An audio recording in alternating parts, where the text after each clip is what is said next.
La toute nouvelle Picanto est l'œuvre des centres de design Kia de Nanyang en Corée et de Francfort en Allemagne, qui ont collaboré pour créer un look qui se veut jeune et énergique. Ainsi, une nouvelle interprétation de la calandre nez de tigre, comme déjà vu sur l'Optima et l'Ario, un bouclier plus musclé, une nouvelle et moderne signature visuelle avec technologie LED, une technologie qu'on remarque également sur les feux arrière qui gardent la forme en C. La Picanto en habit GT Line dégage un air encore plus jeune, décalé et à la touche esthétique sportive. Grâce à l'allongement de l'empattement à 2400 mm, soit une augmentation de 15 mm, les roues ont été reportées aux quatre coins de la voiture, pour un porte-à-faux raccourci de 25 mm, ce qui campe mieux la voiture sur la route. Des lignes fortes et rectilignes s'étirent horizontalement depuis la proue de la voiture, mettant en valeur la calandre en nez de tigre et les phares anguleux au nouveau dessin. Des lignes verticales qui encerclent les prises d'air latérales et une calandre plus basse accentuent le nouveau faciès plus tranchant de la Picanto. Pour la première fois, Kia propose la Picanto dans une finition GT Line inspirée de l'allure plus sportive des modèles GT à plus haute performance de la marque, avec des inserts rouges, anodisés et noirs sur la calandre, les prises d'air latérales, le long des seuils de portière et de la poupe avec en prime une double sortie d'échappement chromée. Le nouveau modèle adopte le large pied arrière de Kia comme motif de design positionné plus verticalement que sur le modèle précédent. Le profil est sûrement la partie qui a le moins changé si ce n'est ces quelques touches de chrome à l'image de ceux qu'on retrouve sur les poignées de porte. 6 nouvelles couleurs proposées aux acheteurs figurent les teintes de carrosserie métallisée nacre lime, shiny, aurora pop, sparkling et célestial.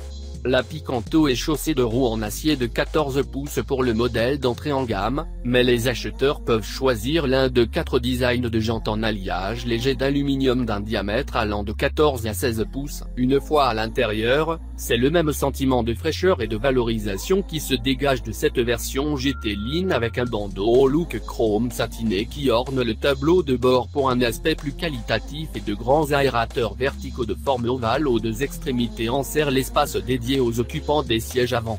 De rigueur dans ce segment, les plastiques sont durs mais restent agréables à la vue et au toucher, les ajustements sont bons et la qualité perçue est palpable. Nous restons néanmoins sur un sentiment de déception de voir nos modèles d'essai équipés d'un système audio 3.0 et non pas de l'écran tactile 7Mi, Human Machine Interface, qui occupe le cœur de la console médiane et compatible Apple CarPlay et Android. Côté équipement, la nouvelle Picanto intègre jusqu'à 6 airbags standards, airbags avant, latéraux avant et rideaux, et un airbag genou optionnel ainsi que toute une gamme de fonctionnalités de sécurité active.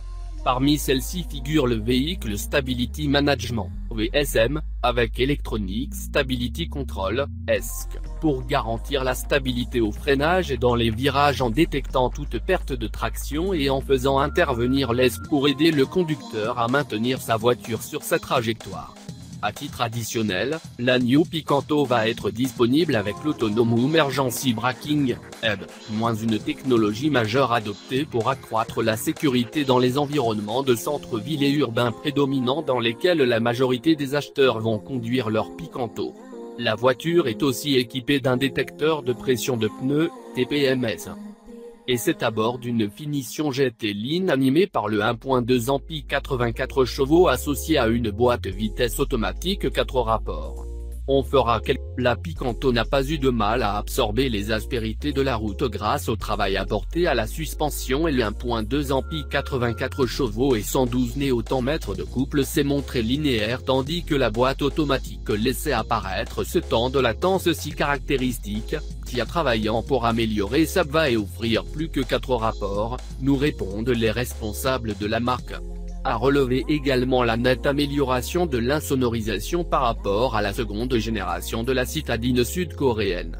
La seconde partie de l'essai allait nous ramener sur le chemin de retour mais par la voie rapide, permettant la possibilité de rouler à 120 km/h parfois, l'escorte réduisant à néant les tentatives de fuite, et révélant une voiture au comportement tout aussi rassurant. N'hésitez pas de donner votre avis sur la Picanto GT Line dans un commentaire et bien sûr j'aime et partage.